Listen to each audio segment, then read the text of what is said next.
Is it possible that a concert tour from East Asia could make the world's largest music industry, one that for decades has felt untouchable, suddenly fall silent, uneasy, even begin recalculating who truly holds control of the global stage today? The question sounds exaggerated, almost provocative, yet that is precisely where the strangeness lies. Why, since the announcement of the BTS World Tour, has the American media narrative shifted from neutral euphoria to a subtle vigilance that is rarely acknowledged openly? Why does one name, Jungkook, keep appearing between the lines of tour reports, as if it were a keyword no one dares to state outright, yet one that continues to haunt industry discussions? When BTS officially announced their return to the world stage after completing military service in 2025, the global reaction was, in truth, predictable. Armies around the world cheered. Tickets were expected to sell out within minutes, and old records were certain to fall. Yet behind that visible excitement lies another layer of storytelling. Quieter, colder, and far more strategic. This is no longer merely the story of a legendary group's comeback. It is a story about a shift in the gravity of cultural power, about how global music dominance long centered in the United States is beginning to experience systemic disruption, and about how Jungkook, consciously or not, stands right at the center of that vortex. According to a report by GMA News Online, the BTS World Tour is described as the largest K-pop tour of all time, a phrase that sounds like standard praise but, when examined more closely, carries far greater implications. 79 shows across 34 regions, spread over 5 continents, with the potential addition of dates yet to be announced. This is not merely about the number of concerts but about penetration. The tour opens in Goyang in April 2026, a symbolic beginning on their home soil, before moving on to cities that have long served as strongholds of the Western entertainment industry.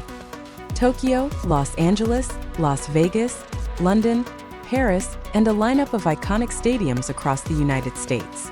In industry language, this is called territorial expansion. In more honest terms, it is a takeover of the stage. What makes this situation even more compelling is its timing. BTS are not returning gradually. They are returning whole, complete, and seemingly more organized than ever. After 4 years without a major world tour since permission to dance on stage in 2021 to 2022 and their emotional final performance at Yet to Come in Busan in 2022, the global public is now confronted with a version of BTS that is not only musically mature, but also enriched by each member's individual experiences during the hiatus. Yet among the 7 names, one figure continues to receive disproportionate attention: Jungkook. Why Jungkook? This question becomes an unavoidable entry point. In American music industry discourse, Jungkook is often positioned as a bridge between K-pop and the Western market. He is not merely BTS's youngest member, but a representation of what the US industry has long sought: flexible vocals, visuals that align with global standards, adequate language ability, and most importantly, cross-cultural appeal that resists easy categorization. When this tour was announced, many analysts spoke openly about BTS as a group. But behind the scenes, discussions frequently narrowed to one sensitive question: has Jungkook, on a global stadium scale, now become a direct competitor to American pop stars on their own home ground? Live Nation, as the tour promoter, proudly highlights the historic achievements BTS are set to accomplish. The first and largest K-pop concerts at Sun Bowl Stadium in El Paso and Gillette Stadium in Foxborough. A performance at Stanford Stadium, making BTS the second artist to fill the venue after Coldplay.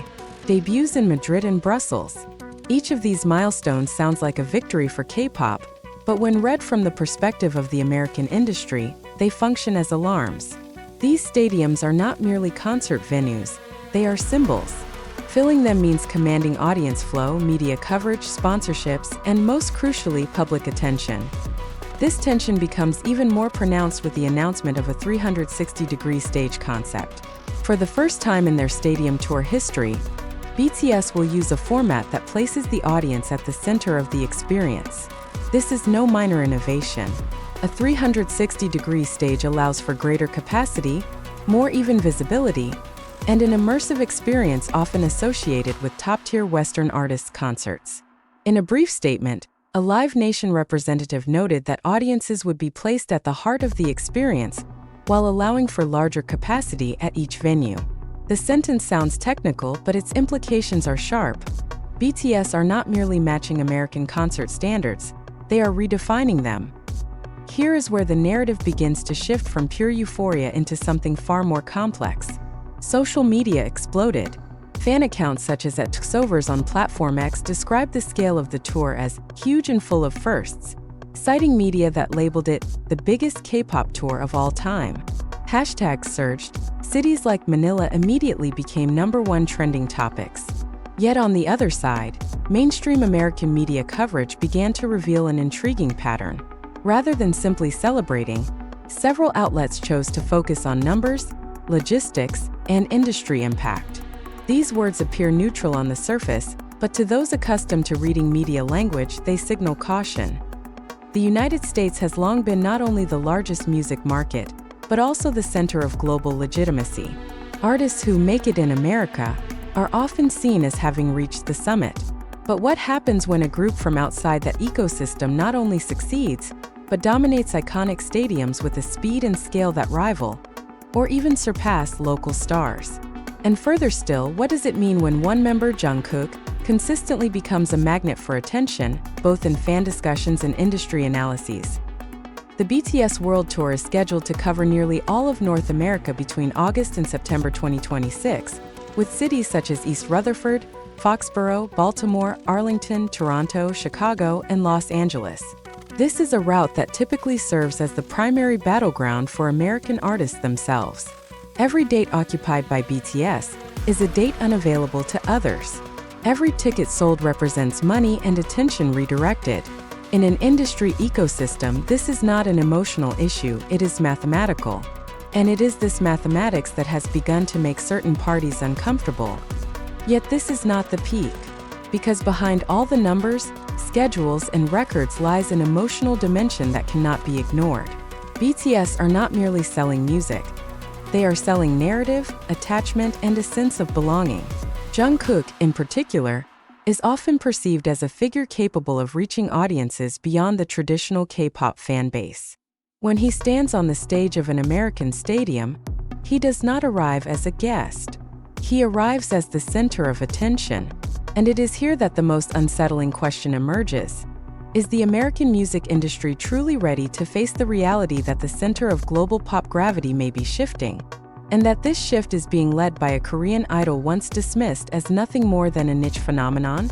If the panic within the American music industry is never spoken aloud, its traces are most clearly visible in what they have always considered the most objective of all numbers. Ticket sales, stadium capacity, tour schedules, search traffic, even the movement of global sponsors. This is where the story of the BTS World Tour begins to feel less like entertainment euphoria and more like an international-scale economic report. And once again, among all these variables, one name keeps emerging as a catalyst: Jungkook. The United States has long been accustomed to being the center of orbit. For decades, its music industry has determined who deserves to be called a global star. From Elvis to Michael Jackson, from Madonna to Taylor Swift, American validation has been the highest currency. But what happens when a non-Western group arrives not to seek validation, but to bring its own market? BTS did not come to America to conquer a new audience in the old way. They arrived with a fan base that was already organized, loyal, and massive. And in the age of data, this loyalty is not merely emotional. It can be measured, predicted, and monetized. When the BTS World Tour schedule was announced, industry analysts quickly noted something unusual.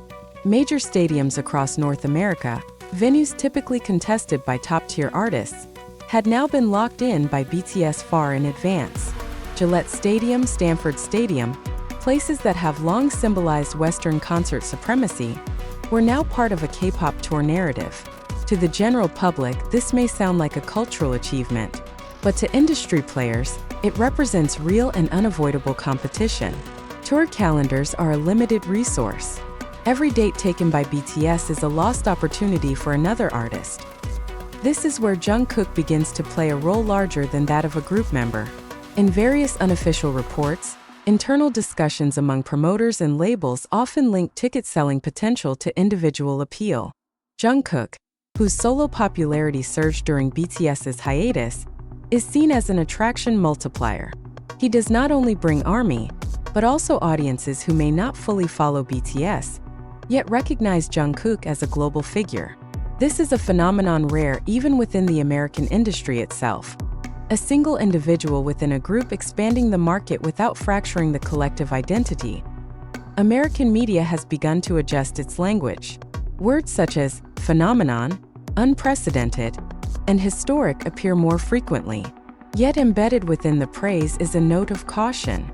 Some articles highlight the local economic impact of BTS's arrival, as if attempting to shift the focus from cultural dominance to financial benefit. This is a classic framing strategy, acknowledging power without admitting threat. But for attentive readers, this shift in perspective only confirms an underlying unease. The 360-degree stage has become another symbol of this shift. This concept has long been associated with high-end concert production, typically linked to major American and European acts. When BTS adopts it for a stadium tour, the message is unmistakable. They are no longer following standards, they are setting them. In this context, Jungkook is often cited as the figure who benefits most from the format.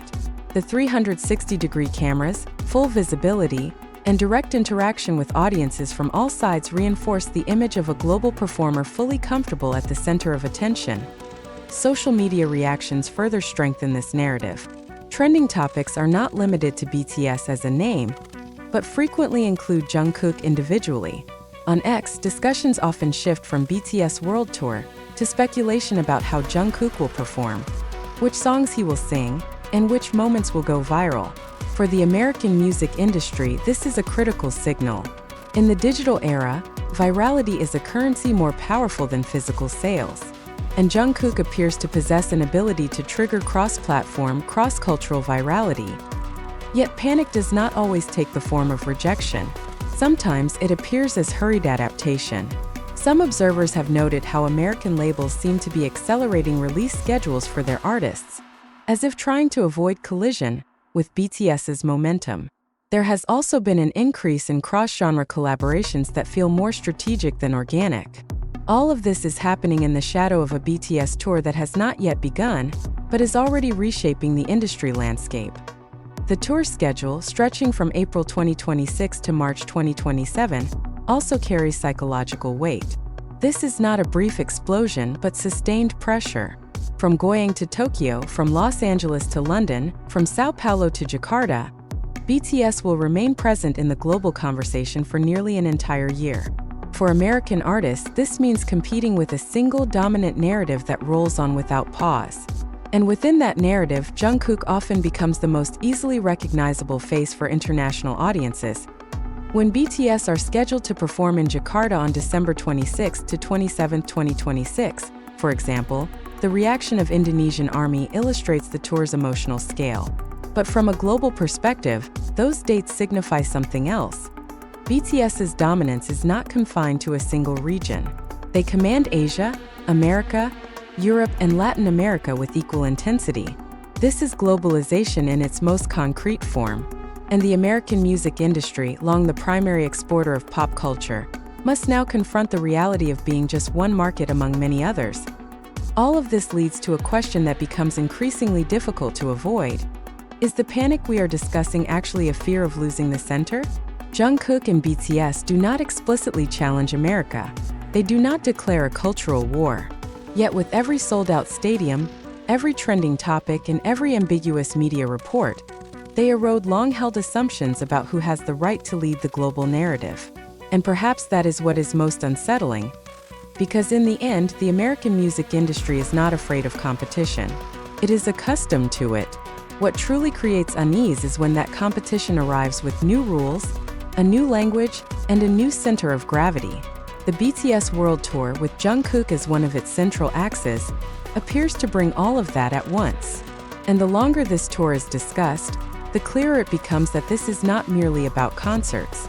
It is about who will define the direction of global music in the decade to come.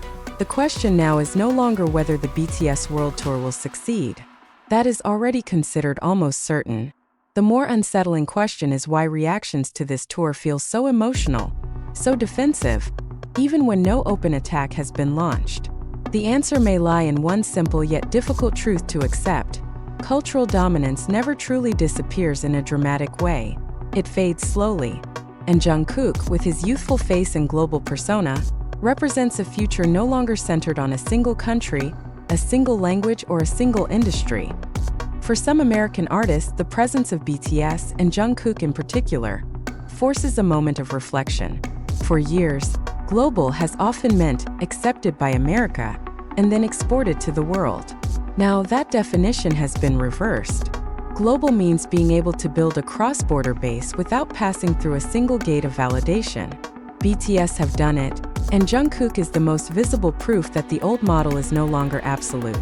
He speaks to a worldwide audience without shedding his original identity, without fully conforming to Western industry norms. Yet beneath all this symbolism lies an emotional layer that is rarely discussed. Jungkook is a human being, not a strategy. He is an individual who grew up under extreme scrutiny, now burdened with meanings far beyond himself.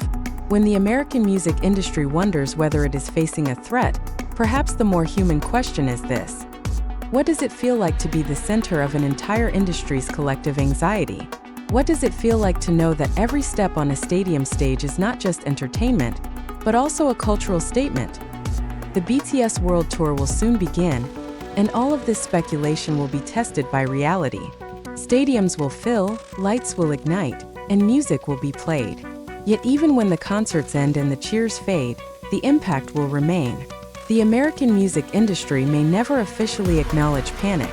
They may call it adaptation, evolution, or market dynamics. But for those who pay close attention, the signs are already clear that in the end, this may not be about who wins or loses. It is about a shift in the center of the story itself. And if one day we look back and ask when global music stopped revolving around a single axis, many will point to one defining moment. When Jungkook and BTS returned to the world stage, and the American music industry realized that it was no longer standing alone at the center of it.